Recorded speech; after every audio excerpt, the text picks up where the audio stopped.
Hello students, very good morning to all of you. आप सभी का मैं निर्मल ऐप पर स्वागत करता हूं। क्लास 11th में हम लोग लगातार अपने वीडियोस आपको भेज रहे हैं। बायोलॉजी आप लोग स्टडी कर रहे हो, क्लास 11th हिंदी मीडियम के स्टूडेंट्स, और उनमें हम लोग जो यूनिट नंबर 5 स्टडी कर रहे हैं, यूनिट नंबर 5 स्टडी कर रहे हैं, वो ह्यूमन फिजियोलॉजी है, मानव कार्य की है। मानव की क्रियाएं कैसे होती हैं, और उनमें हम चैप्टर नंबर 16, 17, 18, 19 4 चैप्टर स्टडी कर चुके हैं। 16, 17, 18, 19। आज हम लोग 20वां चैप्टर शुरू कर रहे हैं, 20th चैप्टर, जिसका नाम है गमन एवं संचलन। क्लास 11th में लेक्चर नंबर 1 है ये, गमन एवं संचलन। स्टूडेंट्स, आप इस चैप्टर के अंतर्गत क्या स्टडी करोगे वो पहले समझने वाली बात है। देखिए, आपने 16 चैप्टर यानी 16वें पाठ में पाचन तंत्र को स्टडी किया था। 17वें पाठ में आपने श्वसन तंत्र, रेस्पिरेटरी सिस्टम को स्टडी किया था। 18वें पाठ में आपने परिसंचरण तंत्र को स्टडी किया था। 19वें पाठ में आपने उत्सर्जन तंत्र को स्टडी किया। और यहाँ पर आप गमन एवं संचलन जो वाला पाठ पढ़ोगे, उस चैप्टर के अंतर्गत आप कंकाल एवं पेशी तंत्र स्टडी करोगे। कौन सा तंत्र? कंकाल तंत्र और पेशी तंत्र। आपके शरीर में जो पेशियां होती हैं वो किस प्रकार आपके कंकाल को मूवमेंट करवाती हैं, गति करवाती हैं। तो दूसरे शब्दों में हम कह सकते हैं कि हम लोग कंकाल एवं पेशी तंत्र को स्टडी करने जा रहे हैं। पेशी तंत्र को स्टडी करने जा रहे हैं। आपको इसी टॉपिक के नाम से मैं वीडियोस बना रहा हूं, क्योंकि यही इसके अंतर्गत हमको स्टडी करना है, हमको पढ़ना है कि हमारा स्केलेटन, हमारा कंकाल, एक मानव का कंकाल कैसे होता है और पेशियां जो होती है वो क्या क्या काम करती हैं। स्टूडेंट्स, इस चैप्टर के अंतर्गत 2 हिस्से होंगे। पहले हिस्से में हम पेशी तंत्र स्टडी करेंगे और दूसरे हिस्से में हम कंकाल तंत्र स्टडी करेंगे। करीब 6 से 7 लेक्चर का ये चैप्टर आपका होगा। पहला लेक्चर हम शुरू कर रहे हैं और सबसे पहले हम बात करते हैं कि गमन एवं संचलन क्या है। लोकोमोशन एंड मूवमेंट 2 टर्म आती हैं। तो इसको अगर अपन देखें, लोकोमोशन एंड मूवमेंट 2 टर्म है, संचलन और गमन, लोकोमोशन। देखिए, किसी भी प्राणी का, किसी भी अंग का अपने स्थान पर हिलना डुलना या अपने स्थान को परिवर्तित करना ही गमन या संचलन कहलाता है। जैसे मैं अभी इस तरह खड़ा हुआ हूं आपके सामने, स्ट्रेट मैं बोल रहा हूं, तो मैं इस वक्त संचलन कर रहा हूं, मूवमेंट कर रहा हूं, मेरे होठ मूवमेंट कर रहे हैं। अगर मैं चला गया, इधर मूवमेंट हो गया, इधर मेरा मूवमेंट हो गया, मैंने हाथ को हिलाया, ये सब के सब संचलन की पोजीशन है, गमन की पोजीशन है। तो कोई भी प्राणी या कोई भी अंग यदि अपने स्थान को परिवर्तन करता है, अपनी पोजीशन को चेंज करता, अपनी स्थिति को चेंज करता है, तो इस स्थिति को गमन या संचलन कहते हैं। ऐसा क्यों करता है? ऐसा 3 वजह से या 2 वजह से करता है। एक तो भोजन प्राप्ति के लिए। कोई भी जीव है वो गमन क्यों करता है बताइए? वो भोजन प्राप्ति के लिए करता है। मैं स्कूल क्यों आता हूं?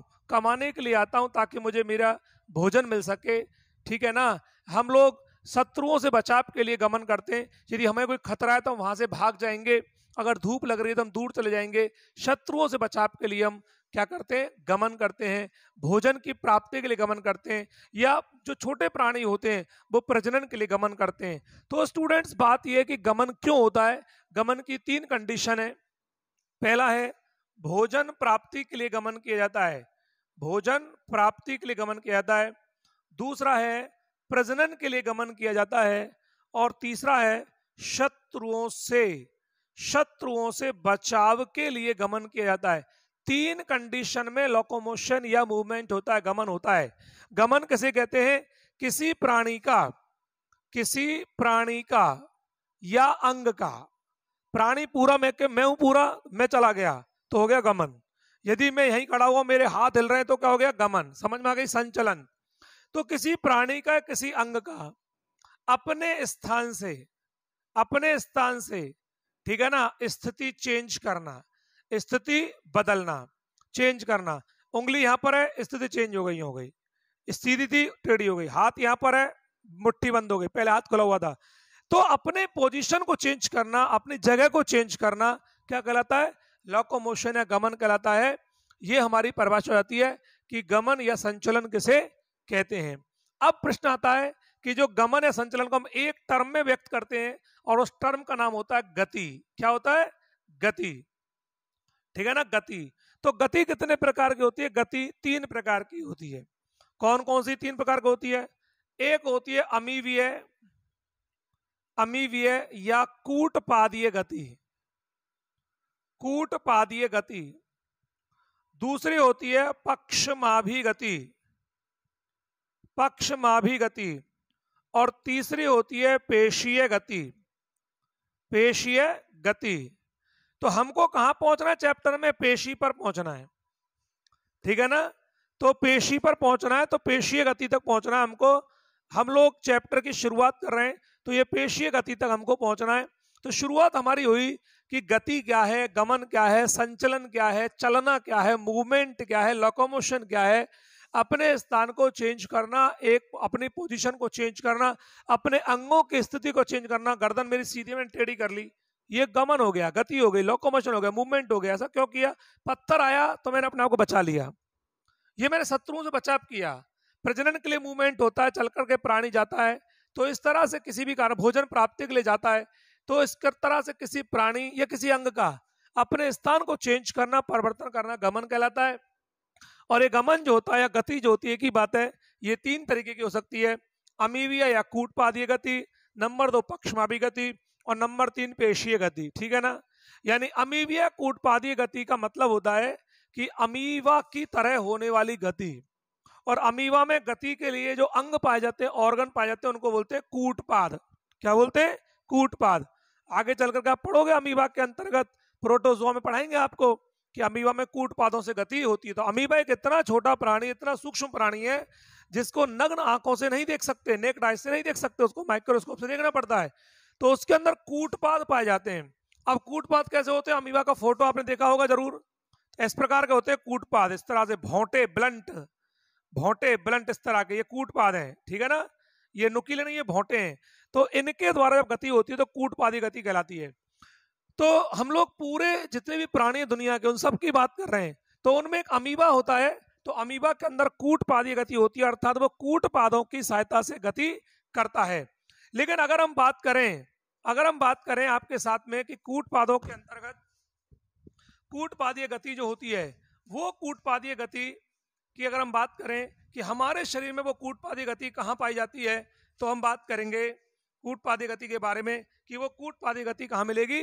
तो वो आपको मिलेगी मैक्रोफेज में। मैक्रोफेज क्या होती है? भक्षाणु कोशिकाएं होती हैं। तो हमारे शरीर में अगर एग्जांपल लूं, इंसान के अंदर, मनुष्य के अंदर, तो भक्षाणु कोशिकाएं जो होती हैं, WBC जो होती हैं, श्वेत रक्त कणिकाएं जो होती हैं, उनमें कूटपादीय गति पाई जाती है, जो कूटपादों की सहायता से होती है। और ये कूटपादों की सहायता से गति करते हुए और बाहर से आए हुए प्रतिजन, बाहर से आए हुए एंटीजन, बाहर से आए हुए बैक्टीरिया, वायरस, उनको नष्ट करने का काम करते हैं, उनसे लड़ने का काम करते हैं, उनको खाने का काम करते हैं। तो भक्षाणु कोशिकाओं के अंदर जो गति होती है वो कौन सी होती है? कूटपादीय गति होती है, मैक्रोफेज के अंदर गति होती है। आप लोगों को ये मैं चैप्टर नंबर 18 में पढ़ा चुका हूं परिसंचरण तंत्र के अंतर्गत कि मैक्रोफेज क्या होते हैं, भक्षाणु कोशिकाएं क्या होती हैं, ठीक है ना, लिम्फोसाइट्स क्या होती है, लसीकाणु क्या होते हैं, WBC क्या होते हैं, श्वेत रक्त कणिकाएं क्या होती हैं। तो उनमें होने वाली जो गति होती है वो कैसी होती है? कूटपादीय गति होती है, जिसकी सहायता से वो गति करके और अपने दुश्मनों को खत्म करते हैं, अपने एंटी जो जन होते हैं उनको खत्म करते हैं, प्रतिजन होते हैं, बैक्टीरिया वायरस होते हैं, उनको डैमेज करने का काम करते हैं। तो हमारे शरीर में कोशिकाओं की गति इस प्रकार से मिलती है। दूसरी गति होती है पक्षमापी गति। देखो पक्षमाप कैसे होते हैं? छोटे छोटे धागेनुमा रचनाओं को पक्षमाप कहते हैं। छोटी छोटी धागेनुमा रचनाओं को पक्षमाप कहते हैं। इन्हें दूसरी भाषा में सिलिया भी कह सकते हैं। सिलिया को पक्षमाप कहते हैं। और कूटपादों को स्यूडोपोडिया कहते हैं। क्या बोलते हैं? स्यूडोपोडिया। कूटपादों को इंग्लिश वर्जन या बायोलॉजिकल लैंग्वेज क्या? स्यूडोपोडिया। तो पक्षमापी गति सिलिया के द्वारा होने वाली गति होती है, जो छोटी छोटी धागेनुमा रचनाएं होती हैं, जो किसी वस्तु को या किसी पदार्थ को या किसी भी मटेरियल को मूव कराने का, मूवमेंट कराने का काम करती हैं। जैसे हमारे शरीर की बात करूं मैं आपसे, तो आपको पक्षमापी गति कहाँ मिलेगी? अगर दुनिया के अंदर बात करूं कि जीवों में कहाँ मिलेगी, तो जीवों में इनका बेस्ट उदाहरण होता है पैरामीशियम। कौन सा उदाहरण होता है? पैरामीशियम में सिलिया से गति होती है। पैरामीशियम इस तरह होता है, इस तरह का होता है, उसमें छोटे छोटी धागे रचना होती है, इनके द्वारा मूवमेंट किया जाता है पैरामीशियम में। जैसे अमीबा में अमीबीय गति होती है, ऐसे पैरामीशियम में क्या होती है? सिलिएटेड गति होती है, सिलिया द्वारा या पक्षमाभी गति होती है। लेकिन मनुष्य के अंदर बात करूं पक्षमाभी गति कहाँ होती है, तो देखो मूत्र वाहिनी में होती है, मूत्र वाहिनी, शुक्र वाहिनी में होती है, अंड वाहिनी में होती है, अंड वाहिनी में होती है। ऐसा क्यों होता है? क्योंकि अंड वाहिनी, शुक्र वाहिनी, मूत्र वाहिनी ये जो होती है, मूत्र वाहिनी मूत्र को लेकर जाएगी, अंड वाहिनी अंडे को लेकर जाएगी, शुक्र वाहिनी शुक्राणु को लेकर जाएगी। तो उनको ले जाने के लिए गति चाहिए, ठीक है ना, और उनको गति कराने के लिए अंदर क्या होते हैं? पक्षमाप पाए जाते हैं। तो मानव के नर जनन तंत्र में जो शुक्र वाहिनी होती है उसके अंदर पक्षमाप मिलते हैं, जो अंड वाहिनी होती है उसके अंदर पक्षमाप मिलते हैं, जो मूत्र वाहिनी होती है उनके अंदर पक्षमाप मिलते हैं। इसके अलावा हमारे श्वसन तंत्र में भी पक्षमाप मिलते हैं, जिसके द्वारा गति करवाई जाती है। शुक्राणुओं को पहुंचाना होता है, चाहे अंडाणुओं को पहुंचाना होता है, चाहे मूत्र को ले जाना होता है, चाहे एयर पास करना होता है, वो सारा काम पक्षमाप द्वारा होता है। तो यहाँ पर पक्षमापी गति पाई जाती है, ठीक है ना। और हमको तीसरी और सबसे इंपॉर्टेंट, बेहद इंपॉर्टेंट, जिस पर हमारा पूरा चैप्टर बेस कर रहा है, ये कौन सा? कंकाल एवं पेशी तंत्र। तो वो होती है पेशीय गति, अर्थात जो मांसपेशियों की सहायता से या पेशियों की सहायता से या मसल्स की सहायता से होती है। तो फ्रेंड्स, मसल्स की सहायता से होने वाली जो गति होती है उसे हम क्या बोलते हैं? पेशीय गति कहते हैं, जो मांसपेशियों की सहायता से होती है। और जो मांसपेशियों की सहायता से गति होती है वो हमारी कंकाल तंत्र में होती है, और कंकाल तंत्र जो होता है वो पेशियों की सहायता से जुड़ा रहता है। इसलिए दोस्तों, जो कंकाल एवं पेशी तंत्र हमारा चैप्टर बन जाता है। समझ में आ गई बात? नहीं आई? ठीक है ना। तो कंकाल एवं पेशी तंत्र की हम चर्चा कर रहे हैं कि कंकाल एवं पेशी तंत्र अर्थात पेशीय गति का मतलब होता है मांसपेशियों, पेशियों द्वारा होने वाली गति या मसल्स के द्वारा होने वाली गति। तो मसल्स जो गति करवाते हैं, मसल्स की सहायता से, पेशियों की सहायता से जो गति होती है उसे हम पेशीय गति कहते हैं। और पेशियां मोस्टली जो होती हैं वो हमारे कंकाल से जुड़ी रहती हैं, इसलिए कंकाल को मूवमेंट कराती है। अभी मैंने हाथ को यूं कर लिया, अभी कोई गति नहीं है ना, लेकिन जैसे ही मैंने हाथ को मुड़ाया तो गति हुई। ये गति क्यों हुई? कंकाल ने गति नहीं की, ये मांसपेशियों ने खींचा हड्डियों को, अस्थियों को, इसलिए पेशीय गति होती है। ऐसा नहीं है कि पेशियां केवल और केवल कंकाल से जुड़ी रहती हैं, वो कंकाल के अलावे जुड़ी रहती है, क्योंकि हमारे शरीर में जो पेशियां होती हैं वो स्थिति के आधार पर, बनावट के आधार पर, संरचना के आधार पर 3 प्रकार की होती हैं। तो अब हम जो बात करने जा रहे हैं इसी चैप्टर के अंतर्गत, वो हम बात करने जाते हैं पेशियों के बारे में, क्योंकि हमारा जो चैप्टर है अब शुरू होता है स्पेशली, क्योंकि चैप्टर का बेसिक नाम क्या होता है? गमन एवं संचलन, जिसकी चर्चा मैंने आपके साथ की कि गमन क्या होता है? अपनी पोजीशन को चेंज करना, अपनी स्थिति को चेंज करना। मैं यहाँ खड़ा हुआ हूँ, यहाँ चला गया, गमन हो गया। तो गमन ये कहलाता है, गमन भोजन प्राप्ति, प्रजनन और शत्रु से बचाव के लिए किया जाता है, ठीक है ना। गमन करने के लिए, गति करने के लिए 3 स्थितियां होती है, 3 पोजीशन होती है, अमीबीय गति, पक्षमाभी गति और पेशीय गति। और हम जो पढ़ने जा रहे हैं वो हमारा होगा पेशीय गति, क्योंकि पेशी तंत्र हमारा चैप्टर का नाम है और कंकाल तंत्र से वो जुड़ी रहती है। तो स्थिति के आधार पर, पोजीशन के आधार पर पेशियां कैसे होती हैं वही मैं पढ़ने जा रहा हूं। तो मेरा जो अब टॉपिक होगा वो होगा पेशी। क्या होगा भैया जी? पेशी या मांसपेशी की मैं बात कर लेता हूं आपके साथ में कि पेशियां क्या होती हैं, मसल्स क्या होती हैं। तो देखिए, मसल्स क्या होती हैं, पेशियां क्या होती हैं, वो हम चर्चा करने जा रहे हैं। तो हमारा जो शरीर है उसका 20 to 40% पार्ट, 20 से लेकर 40% जो भाग होता है वो पेशियों से बना हुआ है। तो हम इस टॉपिक में, अब जो हम टॉपिक ले रहे हैं, मैंने बोल दिया इस चैप्टर के 2 हिस्से हैं, एक हिस्सा पेशी तंत्र, एक हिस्सा कंकाल तंत्र है। तो एक हिस्से के 3 वीडियो बनेंगे पेशी तंत्र के, और कंकाल तंत्र के भी इसी प्रकार के 3 वीडियोज आपको प्रोवाइड होंगे। इस बार 6 या मैक्सिमम 7 वीडियो में चैप्टर होगा। तो हम लोग अब बात करने जा रहे हैं आपके साथ पेशी तंत्र के बारे में। तो पेशी तंत्र अगर है तो उसका निर्माण किससे होता है भैया जी? पेशी तंत्र का निर्माण पेशियों से होता है, पेशियों से होता है। और पेशियों का मतलब होता है मसल्स। और ये जो मसल्स होती हैं ये स्थिति के आधार पर, स्थिति के आधार पर, पोजीशन के आधार पर, ठीक है ना, संरचना के आधार पर, संरचना के आधार पर और कार्य के आधार पर इनको वर्गीकृत किया गया है। और इनके 3 पार्ट बताए गए हैं। 3 प्रकार की पेशियां होती हैं, एक का नाम होता है रेखित पेशी, रेखित पेशी। एक का नाम होता है आंतरांग पेशी, आंतरांग पेशी। और तीसरी का नाम होता है हृदय पेशी, हृदय पेशी। तीन तरह की पेशियां आपके सामने होंगी।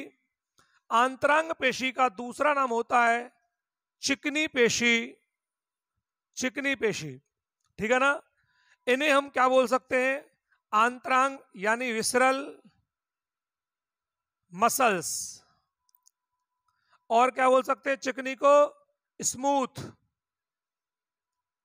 स्मूथ मसल्स, चिकनी पेशियां। ठीक है ना। कंकाल, रेखित पेशी का दूसरा नाम होता है कंकाल पेशी, कंकाल पेशी। रेखित का मतलब स्ट्रेटिफाइड, स्ट्रेटिफाइड मसल्स। और कंकाल का मतलब स्केलेटन मसल, स्केलेटन मसल्स, कंकाल पेशी। और हृदय पेशी का मतलब होता है हार्ट मसल्स या कार्डियक मसल्स, कार्डियक और मसल्स, हृदय पेशियां। तीन तरह की पेशियां हमारे शरीर में पाई जाती हैं जो पूरे शरीर के अंदर होती हैं। ये पूरे शरीर का करीब 40% हिस्सा बनाने का काम करती है। यानी 40% जो पार्ट होता है हमारे शरीर की, जितना भी पार्ट होता है उसका करीब 40% हिस्सा पेशियों की सहायता से बना होता है। फ्रेंड्स समझ में आ गई? ठीक है ना। अब रेखित पेशी, आंतरांग पेशी, हृदय पेशी, इन तीनों में क्या डिफरेंस है, क्या अंतर है, वो हम पढ़ने जा रहे हैं। ओके, तो देखो एक्चुअल में ये जो नाम आपको दिखाई दे रहा है बड़ा सिंपल सा है। रेखित पेशी का मतलब होता है कि यदि हम किसी पेशी को माइक्रोस्कोप में देखें, सूक्ष्मदर्शी में देखें, तो उस माइक्रोस्कोप में देखने पर वो इस प्रकार रेखाओं में बटी मिलेगी। इसमें बैंड्स मिलेंगे, धागे मिलेंगे, धारियां मिलेंगी। समझ में आ गई? धारियां मिलेंगी, धागे मिलेंगे, बैंड्स मिलेंगे, समूह मिलेंगे। हमें धागे धागे से दिखेंगे, रेखाएं दिखेंगी। इसलिए इन पेशियों को क्या बोलते हैं भैया जी? रेखित पेशियां कहते हैं। समझ में आ गई? चूंकि ये कंकाल तंत्र से कनेक्ट रहती हैं, रिलेटेड रहती हैं, कंकाल तंत्र को खींचती हैं, छोड़ती हैं, सिकोड़ती हैं, छोड़ती हैं, इसलिए कंकाल को गति करवाती है, मूवमेंट करवाती हैं। इसी कारण से इनको क्या नाम दिया गया है? कंकाल पेशी नाम दिया गया है। क्या नाम दिया गया है? कंकाल पेशी। और तीसरी बात, ये हमारी इच्छा पे काम करती हैं। हमारे सेंट्रल नर्वस सिस्टम, केंद्रीय तंत्रिका तंत्र के कंट्रोल में रहती हैं, उनके नियंत्रण में रहती हैं, हमारी इच्छा पे। लीजिए मैं खड़ा हो गया, मैंने बोलना बंद करा हूं, मैं कर दिया, अब मैं चालू कर दिया, तो मेरी मर्जी से हुआ ना ये काम। मैंने हाथ को ऐसे कर दिया, लो ये इस तरह कर दिया, नहीं मूवमेंट। अब मैं हाथ को उल्टा घुमा रहा हूं, घुमा दिया, इसका मतलब ये मेरी इच्छा पे चल रहा है ना। तो कंकाल तंत्र का मूवमेंट हमारी इच्छा पे करता है।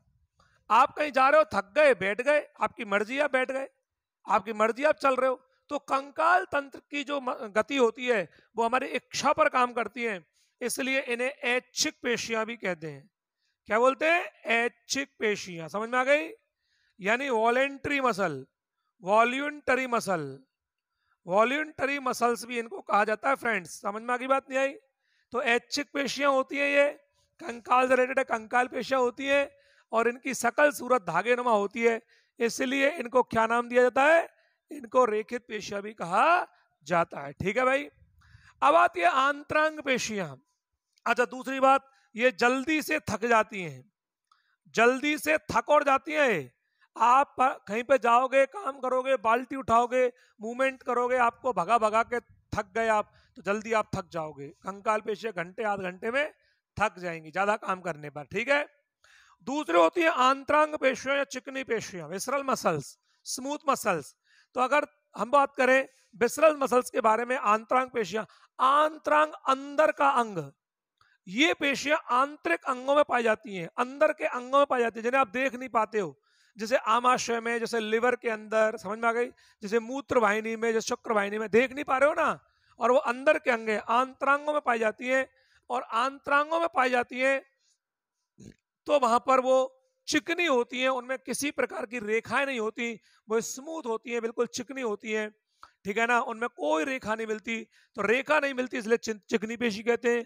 आंतरांगों में पाई जाती है इसलिए इनको आंतरांग कहते हैं। और ये हमारी इच्छा पर, हमारी विश पर कार्य नहीं करती। ठीक है ना, कार्य नहीं करती। जैसे आपको भूख लगना है तो आपकी इच्छा पे रहती है वो भूख लगना के, जब मेरी मर्जी होगी भूख लगेगी, नहीं ना। अंदर से क्रमांकन शुरू हो गया, आमा से करा ला भोजन लेके आ, क्रमांकन कर रहा हूं मैं, गति कर रहा हूं। भोजन कर लिया तो भोजन का पचना आपकी इच्छा पर निर्भर करेगा, नहीं वो पच रहा है, आमा से काम कर रहा है, अपना मूवमेंट कर रहा है, यूरिन आ रहा है, क्रमांकन हो रहा है, तो ये सब कुछ आपकी इच्छा पे नहीं काम करता। इसलिए इनको क्या बोलते हैं भैया जी, अनैच्छिक पेशियां भी कहते हैं। क्या बोलते हैं? अनैच्छिक पेशियां भी कहते हैं, यानी नन वॉल्यूंटरी मसल्स भी इनको कहा जाता है। और ये थोड़ा देर से थकती हैं, थोड़ा देर से थकती हैं। कैसे थकती हैं थोड़ा देर से? देखो जैसे आपका आमाशय, अब आपसे मैंने कही 4 घंटे आपको लगातार चलना है, तब थक जाओगे ना 4 घंटे में, कि नहीं थकोगे? ये तो कंकाल पेशी है। और 4 घंटे हमारा आमाशय आराम से काम करता है भोजन लेने के बाद, तो वो थकता नहीं है। पर तुमने 4 घंटा हुए नहीं बातें पहले और भोजन डाल दियो पेट में, 2 घंटे बाद फिर खा लिया, फिर 2 घंटे फिर खा लिया, 2 घंटे फिर खा लिया, क्या होगा? उल्टी हो जाएंगी ना। आमा से मना कर दे काम करने से, यार तुम मुझे रेस्ट नहीं करने दे रहे, ठीक है ना, थोड़ा तो इंतजार करो। इसलिए भोजन एक टाइम करते हैं हम लोग, नाश्ता करते हैं, खाना खाते हैं, फिर रेस्ट मिलता है। 4 घंटे में भोजन आगे बढ़ जाता है, फिर वो रेस्ट करता है आमाशय, ठीक है ना। तो ये हमारी इच्छा पे काम नहीं करेगा, और अगर आपने लगातार इनसे काम लिया तो ये भी थक जाएंगी, लेकिन थोड़ा देर से थकेंगी। जो यहाँ 1 घंटे में थक रही थी वो 4 घंटे में थकेगी, ठीक है। और तीसरी होती है हृदय पेशियां। ये 2 तरीके की होती हैं, ये अनैच्छिक भी है, अनैच्छिक भी है और रेखित भी है। ये दोनों का मिश्रण है, मिक्सिंग है, मिक्सिंग। और जीवन में कभी नहीं थकती, जीवन में कभी नहीं थकती। इनके थकने का मतलब तो, ठीक है ना, इनके थकने का मतलब क्या होता है? ऊपर चला जाना, ठीक है। इसलिए जीवन में कभी नहीं थकती हैं हृदय पेशियां। और दोनों तरीके की होती हैं, आपकी इच्छा पे तो काम करती नहीं है, तो अनैच्छिक पेशियां भी होती हैं, अनैच्छिक पेशियां भी होती हैं और रेखित पेशियां भी होती हैं। दोनों तरह की पेशियां होती हैं, इसलिए इनको क्या बोलते हैं? हृदय पेशियां, हार्ट मसल्स कहा जाता है, ठीक है ना, हृदय पेशियां। तो कुल मिलाकर दोस्तों, फ्रेंड्स, क्या होता है कि जो पेशियां होती है वो 3 तरीके की होती हैं। कौन कौन सी 3 तरीके की होती है? रेखित पेशी, आंतरांग पेशी और हृदय पेशी। तो आपको समझ में आया होगा तीनों बातें। आज हमने जो टॉपिक पढ़ाया वो हमने क्या पढ़ाया? टॉपिक हमने पढ़ाया चैप्टर नंबर 20, लेक्चर नंबर 1, कंकाल एवं पेशी तंत्र, बायोलॉजी की क्लास है। इसके अंतर्गत हमने सबसे पहले पढ़ाया गमन और संचलन किसे कहते हैं, और गमन और संचलन जो होता है, गति जो होती है, वो कितने प्रकार से होती है, किस किस तरीके से होती है। और उसमें भी हमने आपको पढ़ाया कि जो कंकाल पेशियां होती हैं वो कंकाल पेशियों की क्या परिभाषा होती है, और वो पेशियां कितने प्रकार की होती हैं, और रेखित, आंतरंग, हृदय पेशी, और इनके क्या क्या फंक्शंस होते हैं, क्या क्या काम होते हैं, ये हमने आपको बताया। अगले वीडियो के अंतर्गत हम आपको क्या बताएंगे? हम आपको अब कंकाल पेशी के बारे में बताएंगे कि आपके कोर्स में केवल कंकाल पेशी है, तो कंकाल पेशी होती है, उसकी स्ट्रक्चर, संरचना वगैरह कैसी होती है। Thank you very much.